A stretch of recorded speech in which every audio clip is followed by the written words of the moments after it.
Some people think we're a little jaded about craft beer here in Colorado. I think we're just lucky. Man, I didn't know Russ could read. Oh, hey! Russ is about to review this book. I recently sat down with Dan Raven and talked with him about his new book, Colorado Breweries. We met up at Great Divide Brewing in downtown Denver, home of the Yeti.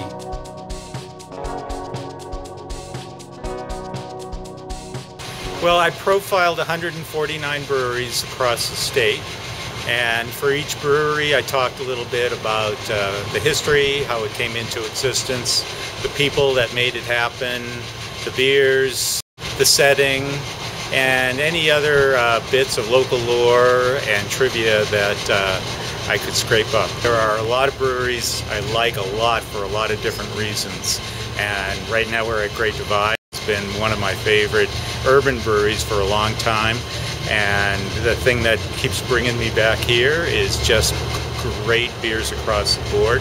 But if you were to ask me where I go for neighborhood ambiance, I could rattle off a half dozen places up around my home turf in Boulder, or my favorite small town breweries. I could name a bunch of places out in the Western Slope, and even a few on the Front Range that draw me in just because they're such great little gathering spots for the locals. I've divided the book up into 6 regions, and I think one way that they might put the book to good use is just pick one region and make plans to explore that in depth. So there are 3 regions on the Front Range: Denver area, the northern Front Range, and the southern Front Range. But west of the Continental Divide, we have the Central Rockies, the Western Slope, and southwest Colorado, the San Juan areas, all of which are worthy of some thorough exploration. So you could pick a region and spend a fair amount of time visiting many of the breweries within that geographic area. I think there's a lot that's unique about Colorado, and obviously it's gorgeous. I mean, we have so much diverse scenery here, and you don't have to travel far from anywhere in the state to be somewhere nice. And along with that goes outdoor recreation. And of course, all the gravity sports are huge here. And there's something about outdoor recreation and beer that just seems to go hand in hand. And I think that's one reason that the beer scene has thrived here. And there's also something about the people who come here.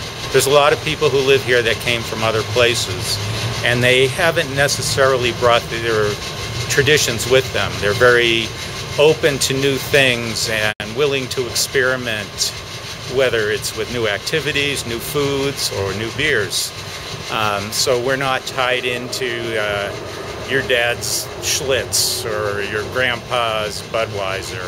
People like to explore new things. There's a very upbeat attitude here, and people who live here tend to really enjoy living here.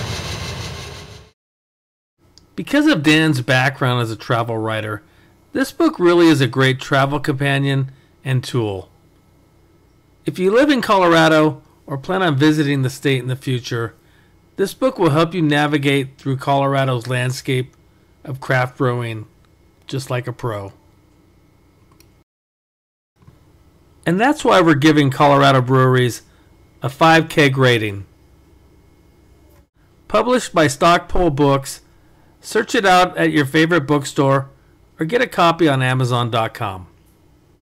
Go ahead, subscribe to our YouTube channel at AmericanRoadTrips.co, and maybe I'll buy you a beer next time I see you.